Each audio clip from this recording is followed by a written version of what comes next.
Hello friends, so today's video is just going to be an overview, general first impressions and thoughts for the 7th episode of Wheel of Time Season 1. Before I jump into my thoughts, I would love to know all of yours. I'd love to know where you're currently ranking all of the episodes. So far for me, episode 4 is still my absolute favorite. I thought that episode was amazing.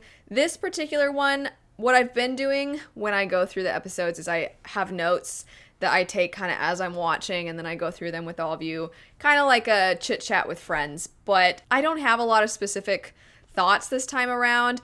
I thought the second half of the episode was stronger than the first half, and I'll give reasons why. And I don't mean to sound overly negative or just in general not particularly enthused, but that's sort of where I'm at right now with this show. I don't know that the last episode is really gonna win me over. I just sort of have lukewarm feelings. I don't hate the show. I don't think it's terrible, but I also don't love it. That's sort of where I'm at right now. So going through very generally, I thought that the opening sequence, the fight sequence conceptually was very cool. I thought it was a cool way to... We technically were introduced to the Aiel previously when Tom finds Matt and they're showing that person with the red hair. So we've been introduced to them, but this was a true introduction, and I think, like I said, conceptually I liked the idea, but I personally was very unimpressed with how they did that scene.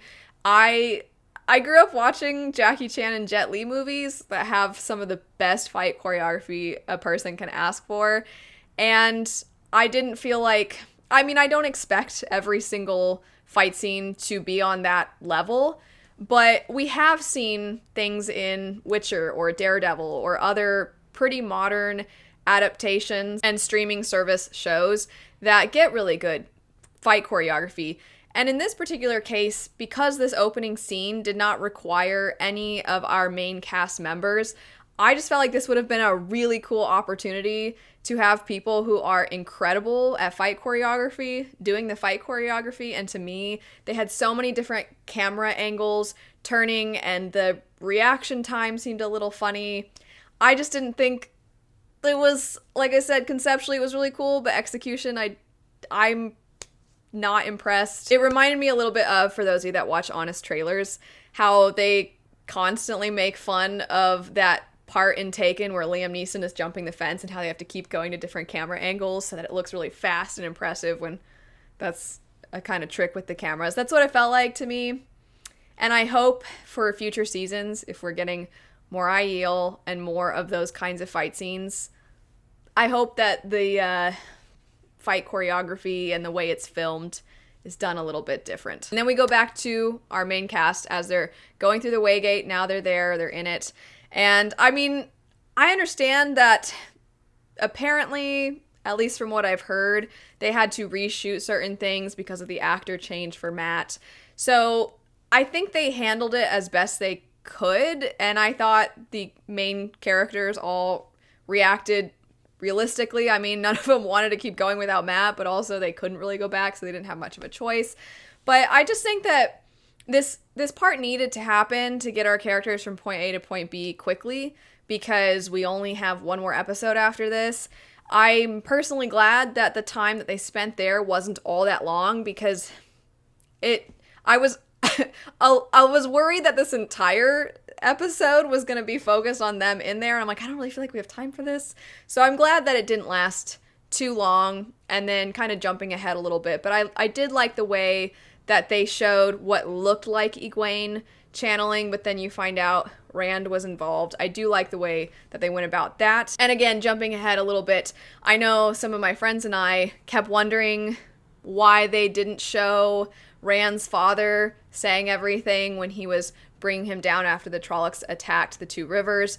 So I'm glad that we finally saw that also. To be perfectly honest, though, I feel like this misdirection that the show has been doing and withholding certain information that is given to you early on in the book to create more of a mystery, it's frustrating to me. I think some of the additions they've made to the show and the changes they've made, the possibility that it could be Nynaeve, the possibility it can be Egwene, it just feels like purposeful misdirection in my opinion, for no reason. I'm frustrated because we only have 8 episodes and we've spent all this time hinting at all these other people when there's so many other things that happen that I feel like I would have preferred they had just had.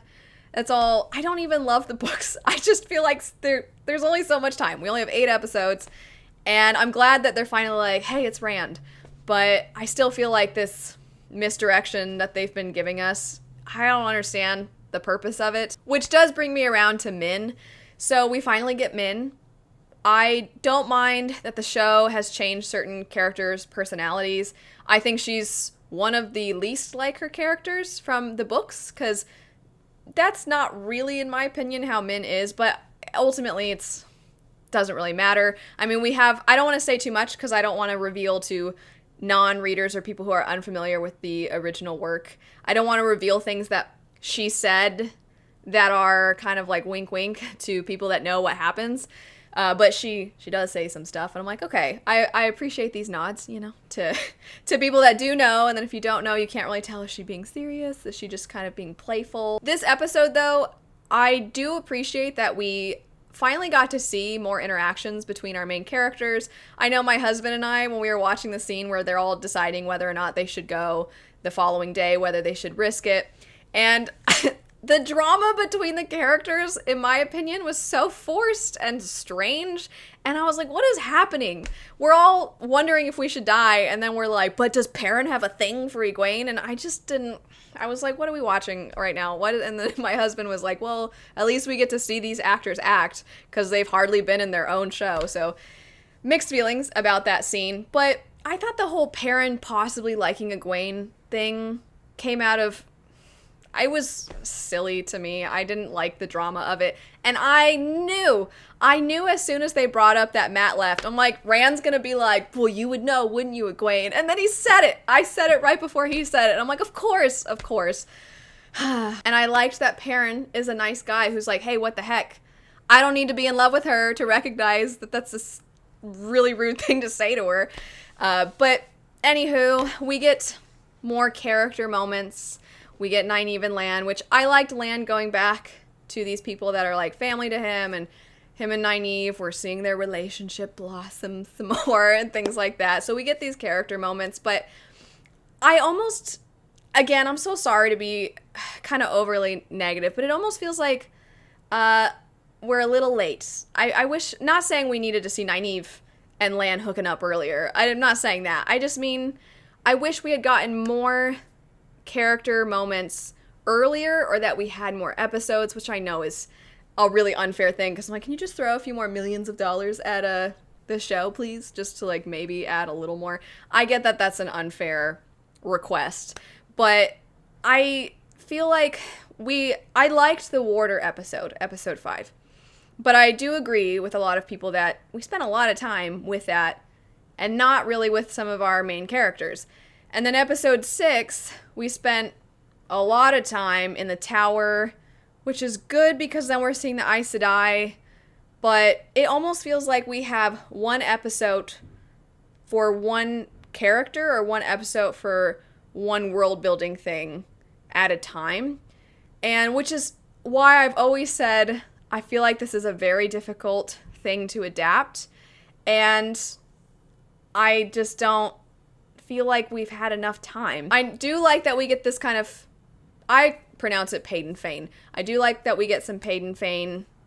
We've been seeing him here and there, and I like that they're really kind of discreet with it, because then, well, they're not that discreet, because they show him just arriving and having his walk up, so that moment wasn't super discreet, but I like that he kind of pops up, but then it's almost forgettable, so I'm assuming he's gonna appear in episode 8 and cause problems, perhaps. I do want to know all of your opinions as far as Rand recognizing, hey, it's me, I'm the Dragon Reborn, and then going to Moraine and being like, hey, it's me, I'm the Dragon Reborn, and then them just leaving.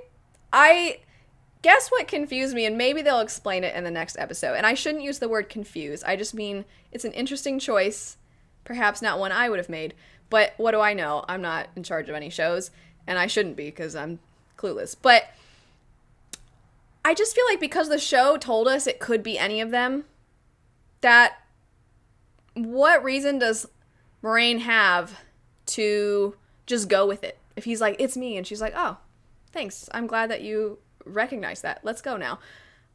I feel like it's kind of silly. I understand that she doesn't want to bring along the others if it's not them, because then they can die. I get that. But I also, what, beyond just him saying it's him, what else? And we know, I shouldn't say we know, but I'm assuming the characters are going to go after them. The rest of Egwene, Perrin, Nynaeve, and Lan, I'm sure are going to go after them. I don't think they're just going to be like, I hope they make it back. Let's just chill here for a while. I don't think that's going to happen. They're probably going to go. So it just added, it's like forced tension and forced stress for the next episode. Like, oh, they divided up again. And I just don't feel like that was needed. I don't really know why they chose to go about it that way. We'll find out. Maybe there will be something that Moraine has a stronger indication of why she believes it's Rand. Maybe we'll see a scene where she heard something else from Min. I don't know. I think at this point, I was so excited after episode 4. I was like, okay, this is legit. This is what's up. I like this a lot. And then episode 5, I liked it. And then 6, I was like, okay, we moved along. We got to where we needed to go. I thought the interworkings of the tower sometimes were a little bit childish at times, but for the most part, I thought it was a really good representation of the ways in which they're all kind of, as I said, being sneaky. And so I didn't mind some of the time that we took in that one, because eventually we did jump and we got this opportunity presented to us for why the characters are going to be able to go from point A to point B rather quickly. And I get that there was some clunkiness with the character of Matt and the actor change and things, but I don't know what it was about this episode. I sound probably more upset than I am. I guess after episode 6, I'm like, I'm so excited that we have 2 episodes left. And even though things kind of happened, I feel like nothing really happened. I know that things happened. These are just raw first impressions. If you loved this episode, feel free to say what you loved about it, why you loved it, why you think it's great, why you disagree. And if you feel similarly, let me know. And if you're somewhere in the middle, let me know. But what I would love to also know is, what are your predictions for episode 8? And I also want to know, for those predictions, are you somebody who's read the books, and are you somebody who has not? Because I would love to see how different the predictions are based off of whether or not you are familiar with the source material. Anyway, I really hope that they destroy it in the last episode, because I feel I can still be swayed.